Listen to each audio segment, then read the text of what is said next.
டேய் அந்த மனுஷன் கஷ்டப்பட்டு சிஎம் ஆயிருக்காருடா. அது அவங்கள போய் மிரட்டி ஆட்சி கிச்சியை கவுத்து விட்டுற போறீங்கடா. ஆச்சி மசாலா எந்த சமையலும் ருசி தேடும் ரகசியம் 20 ரூபாய்.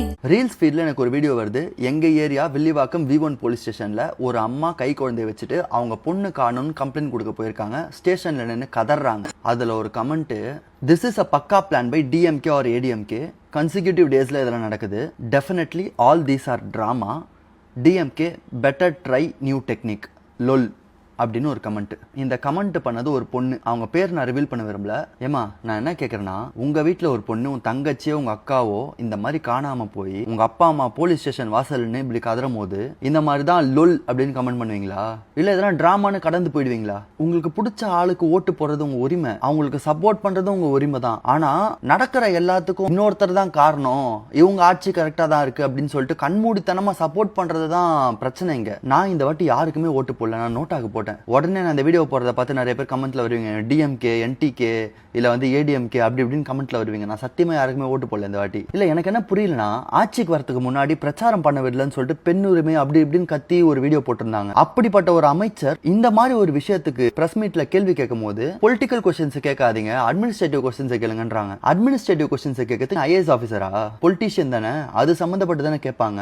எனக்கு இது ஒரு விஷயம் தான் ஒருத்திட்டு இருக்கு. கட்சி ஸ்டார்ட் பண்ணி எலெக்ஷன் நிக்க போறோம் அனௌன்ஸ் பண்ணி பிரச்சாரம் பண்ணி எலெக்ஷன்ல வின்னும் பண்ணி CM ஆகி இந்த சீட்ல உட்கார்ந்ததுக்கு அப்புறமாவும் ஒரே ஒரு பிரஸ் மீட் கூட கொடுக்காத ஒரு தலைவன் இப்பதான் பாக்குறேன். நேற்று ஒரு வீடியோல தப்பான கமெண்ட்டை பத்தி பேசி ஒரு வீடியோ போட்டிருந்தேன். ஒரு பேரண்டோட பாயிண்ட் ஆஃப் வியூல இருந்து அந்த கமெண்ட்டை பார்த்து செம்ம காண்டாச்சு. 1.5 வயசு குழந்தைக்கு அப்பா நான், எங்க ஏரியாவில் நடந்தது, நாளைக்கு என் குழந்தைக்கு அந்த மாதிரி நிலைமை வரக்கூடாதுன்னு தோணுச்சு, கண்மூடித்தனமா சப்போர்ட் பண்ணாதீங்கன்னு போட்டிருந்தேன். அதுக்கு எவ்வளோ கமெண்ட்ஸ் அசிங்கமா திட்டி, நாளைக்கு உனக்கு ஒரு குழந்தை பிறந்து அந்த குழந்தைக்கு இந்த மாதிரி ஆகி இதெல்லாம் டிராமா அப்படின்னு கமெண்ட் பண்ணா உனக்கு எப்படி ஃபீல் ஆகும்? போன வீடியோ தான் அது. அந்த வீடியோல போயிட்டு கமெண்ட்ஸை மட்டும் ஓபன் பண்ணி பாருங்களேன். அந்த நெகட்டிவ் கமெண்ட்ஸ் எல்லாம் பொதுவா ஒரு கொஸ்டின் கேட்டிருக்காங்க, 5 வருஷமா நீ எங்க போன, DMK ADMK ஆட்சியில் நீ எங்க போனேன்னு. இதே கேள்வியை நான் உங்ககிட்ட கேட்டா மூஞ்சி எங்க திரும்பி வச்சுப்பீங்க?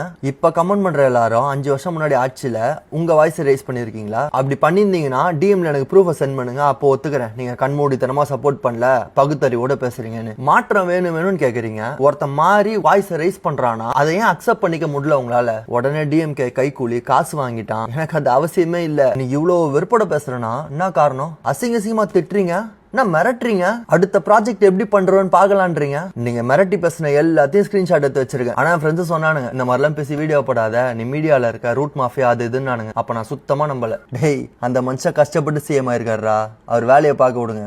பப்ளிக் கொஸ்டின்லாம் கேட்கும் போது அவங்கள போய் மிரட்டி ஆட்சியை கிச்சியை கவுத்து விட்டுற போறீங்கடா. இந்த வீடியோ உங்களுக்கு பிடிச்சிருந்தா மறக்காம லைக் பண்ணுங்க, ஷேர் பண்ணுங்க. இதே மாதிரி தொடர்ந்து நிறைய இன்ட்ரெஸ்டிங்கான வீடியோஸ் பார்க்க வீட்டாகிஸ் சேனலை சப்ஸ்கிரைப் பண்ணுங்க.